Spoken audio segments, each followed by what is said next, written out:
Good morning. कैसे हैं आप लोग? आशा करते हैं आप सब लोग बहुत अच्छे होंगे। पिछला क्लास में हम संचकों के समूहन के बारे में बात कर रहे थे। संचकों के श्रेणी क्रम समूहन और संचकों के समांतर क्रम समूहन। संचकों के श्रेणी क्रम समूहन और संचकों के समांतर क्रम समूहन के बारे में हम पिछला क्लास में चर्चा किए थे। संचकों के श्रेणी क्रम समूहन में आवेश समान होता है और संचकों के समांतर क्रम समूहन में विभव समान होता है। संचकों के श्रेणी क्रम समूहन में आवेश की मात्रा समान होती है, समांतर क्रम समूहन में विभव की मात्रा समान होती है। संचकों के श्रेणी क्रम समूहन में समतुल्य धारिता का मान कम हो जाता है और समांतर क्रम समूहन में समतुल्य धारिता का मान अधिक हो जाता है। यही हम पिछले क्लास में बात किए थे। आज एक प्रश्न है, वो देखिएगा। n समरूप संचकों को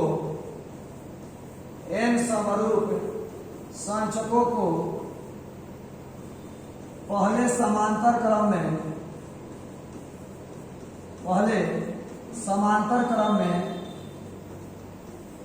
पुनः श्रेणी क्रम में जोड़ा जाता है।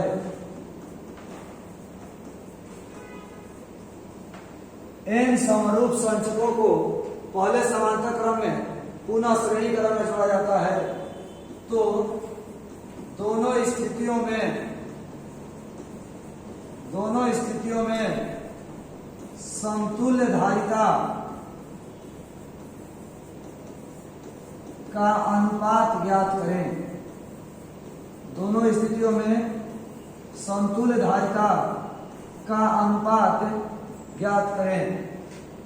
n समरूप संचकों को पहले समांतर क्रम में पुनः श्रेणी क्रम में जोड़ा जाता है। दोनों स्थितियों में समतुल्य धारिता का अनुपात ज्ञात करें। माना सॉल्यूशन देखिए। माना समांतर क्रम समूहन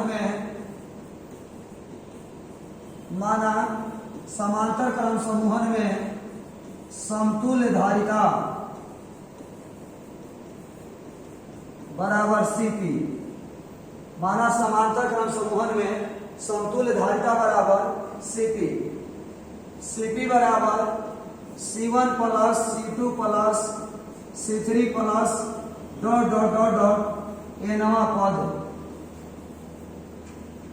Cp बराबर सब बराबर है तो C plus C plus C plus dot dot dot dot nवां पद। Cp बराबर Nc। Cp बराबर Nc। पुनः माना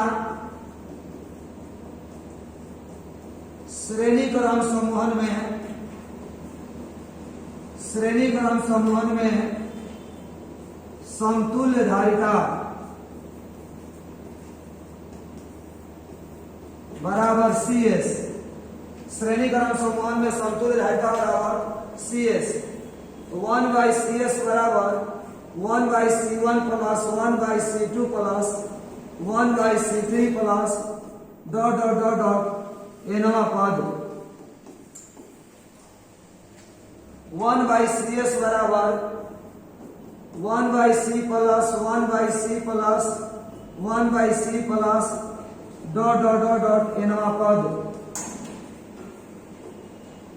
2 को जोड़ेंगे 2/C, 3 को जोड़ेंगे 3/C, n को जोड़ेंगे n/C।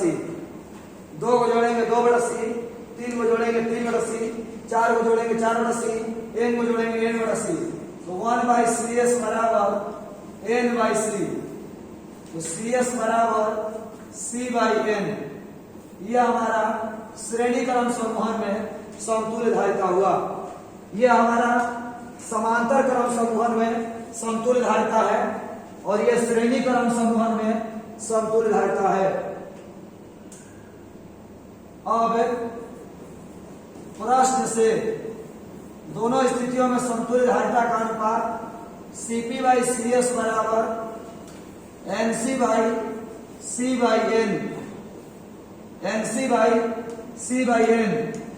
C से C कटेगा, n चला जाएगा ऊपर, तो Cp/Cs बराबर N square, Cp by C S बराबर एन स्क्वायर। यह हमारा दोनों स्थितियों में समतुल्य धारिता का अनुपात हुआ। दोनों स्थितियों में समतुल्य धारिता का अनुपात हुआ। एन समरूप संचकों को पहले समांतर क्रम में पुनः श्रेणी क्रम में जोड़ा जाता है। तो दोनों स्थितियों में समतुल्य धारिता का अनुपात ज्ञात कीजिए।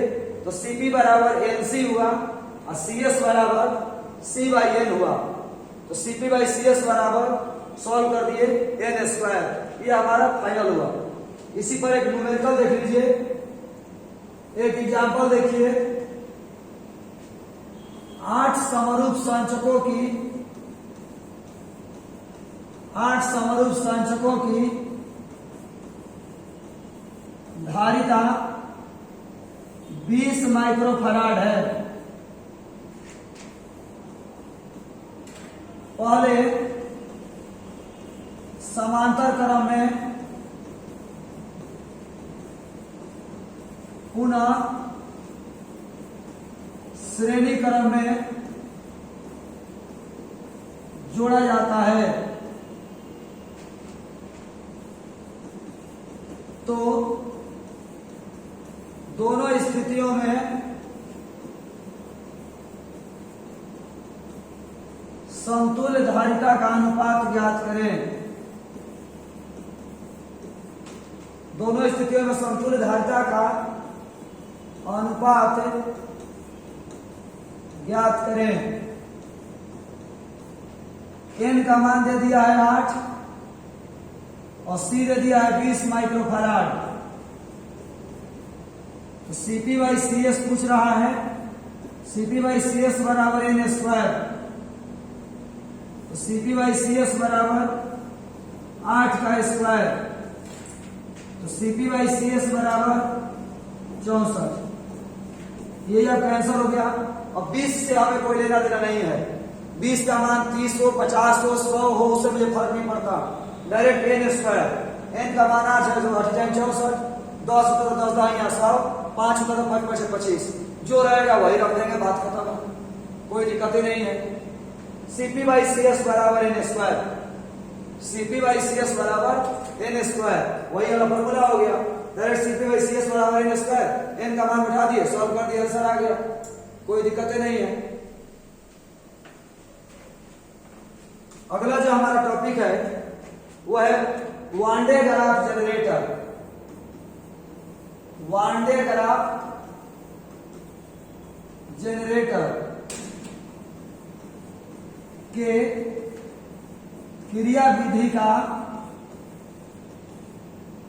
वान डे ग्राफ जनरेटर के क्रियाविधि का सचित्र वर्णन करें। वान डे ग्राफ जनरेटर के क्रियाविधि का सचित्र वर्णन करें। वान डे ग्राफ जनरेटर के क्रियाविधि का सचित्र वर्णन करें। वान डे ग्राफ जनरेटर के क्रियाविधि का सचित्र वर्णन करें।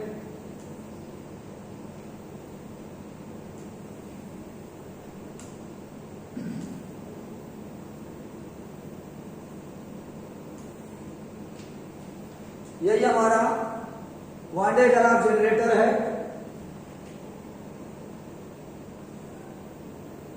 यही वान डे ग्राफ जनरेटर है।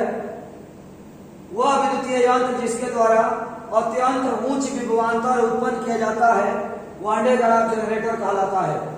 एक ऐसा विद्युतीय यंत्र जिसके द्वारा अत्यंत हाई वोल्टेज पैदा किया जाता है। एक ऐसा विद्युतीय यंत्र जिसके द्वारा अत्यंत हाई वोल्टेज पैदा किया जाता है वान डे ग्राफ जनरेटर कहलाता है। इस विभवांतर का उपयोग नाभिकीय कोणों को त्वरित करने में किया जाता है। इस विभवांतर का उपयोग नाभिकीय कोणों को चलाने में किया जाता है। वान डे ग्राफ जनरेटर दो सिद्धांत पर कार्य करता है। पहला, नुकीले चालक से आवेश का विसर्जन और दूसरा गोलीय चालक सतह पर आवेश का समरूप वितरण। थोड़ा समझ लीजिए, हम लोग को 12 में 6 गो यंत्र पढ़ना है। वान de Graaff generator, transformer, galvanometer, विभव मापी और एक और यंत्र पढ़ना साइक्लोट्रॉन।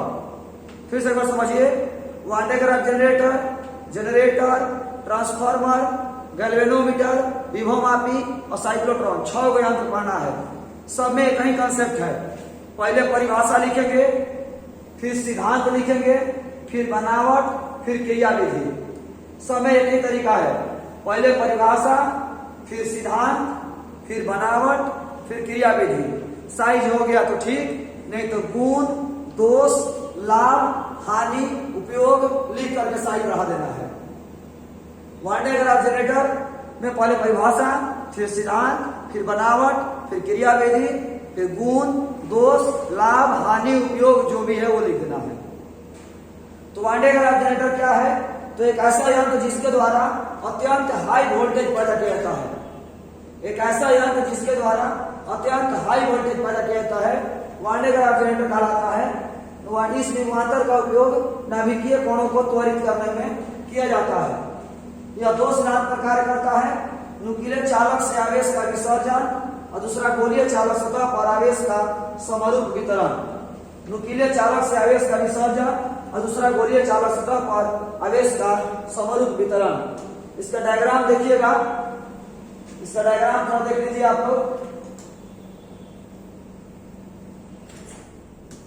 इसका डायग्राम देख लीजिए।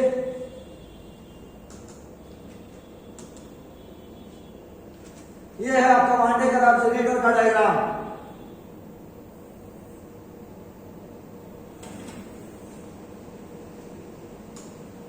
ये वान डे ग्राफ जनरेटर का डायग्राम है। इसमें एक खोखला गोलीय धातु का खोखला गोला होता है। इसमें धातु का खोखला गोला ए है जो विद्युत रोधी स्टैंड एस पर रखा गया है। इसमें धातु का कोई खोखला गोला ए है जो विद्युत रोधी स्टैंड एस पर रखा गया है। गोला के केंद्र पर, गोला के सेंटर पर एक घिरनी B2 है। B2 के ठीक नीचे एक दूसरी घिरनी B1 है। B2 के ठीक नीचे एक दूसरी घिरनी B1 है।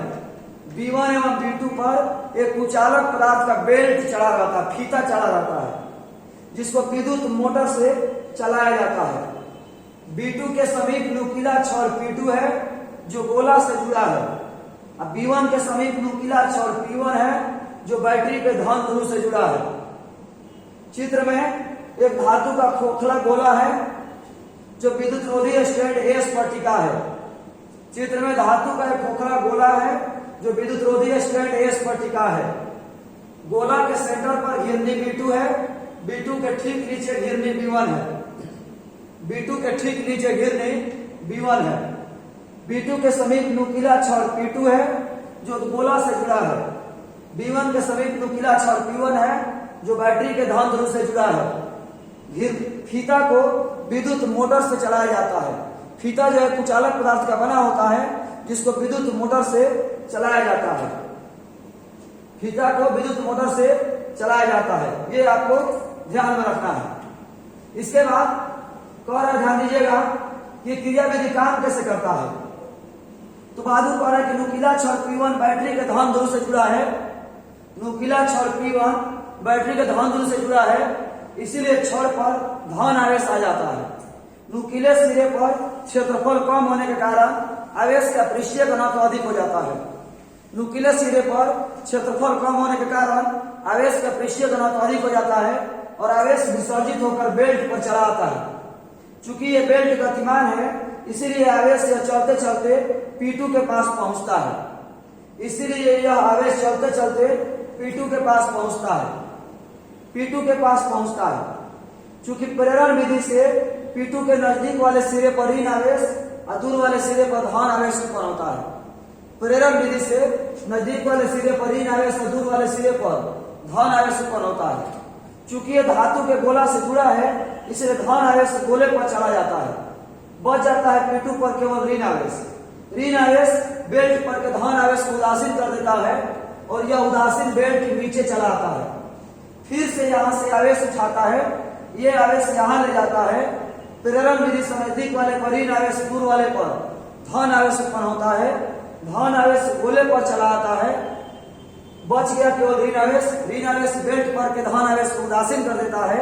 उदासीन बेल्ट नीचे आता है। हर एक क्रिया के साथ गोले पर एकत्रित आवेश की मात्रा बढ़ती जाती है। जब आवेश बढ़ता है तो विभव बढ़ता है, और इस तरह से इसके द्वारा हम 10 के पावर 6 वोल्ट तक विभवांतर उत्पन्न कर सकते हैं। इसके द्वारा हम 10 के पावर 6 वोल्ट तक विभवांतर उत्पन्न कर सकते हैं। 10 लाख वोल्ट तक विभवांतर उत्पन्न कर सकते हैं। ये रहा हमारा क्रिया विधि। वीडियो को 2 बार 3 बार सुनिएगा तो क्रिया विधि आपको समझ में आ जाएगा, ऐसी कोई दिक्कत नहीं है। इस यंत्र के 3 गो कमी है। पहला कि ये बहुत ज्यादा वोल्टेज उत्पन्न करता है, तो ये खतरनाक है। ज्यादा वोल्टेज उत्पन्न करने की वजह से ये खतरनाक है। दूसरा इसका नुकसान ये है कि बहुत बड़ा होता है, कमरे की साइज का होता है, तो इसका स्थानांतरण संभव नहीं है, एक जगह से दूसरी जगह ले जाना जल्दी संभव नहीं है। और तीसरा, इसके द्वारा एक लिमिट तक ही वोल्टेज पैदा कर सकते हैं, अनिश्चित वोल्टेज उत्पन्न हम नहीं कर सकते हैं। एक ही यंत्र से हम अनिश्चित वोल्टेज उत्पन्न नहीं कर सकते हैं, इसके द्वारा एक निश्चित सीमा तक ही हम वोल्टेज उत्पन्न कर सकते हैं। इस प्रकार हमारा ये एनसीईआरटी चैप्टर 2 समाप्त हुआ। आप लोगों को पीडीएफ चैप्टर 1 और चैप्टर 2 का भेज दिया गया है। अगले क्लास में इसका न्यूमेरिकल बनवाएंगे चैप्टर 2 का, तो आप लोग जुड़िएगा जरूर, ध्यान रखिएगा। और चैप्टर 1 और चैप्टर 2 का पीडीएफ जो है आप लोगों को ग्रुप में भेज दिया गया है, आप वहां से देख करके इसका क्रिया विधि और बनावट लिख सकते हैं। आज की इस क्लास में इतना ही। धन्यवाद। जय हिंद बहादुर।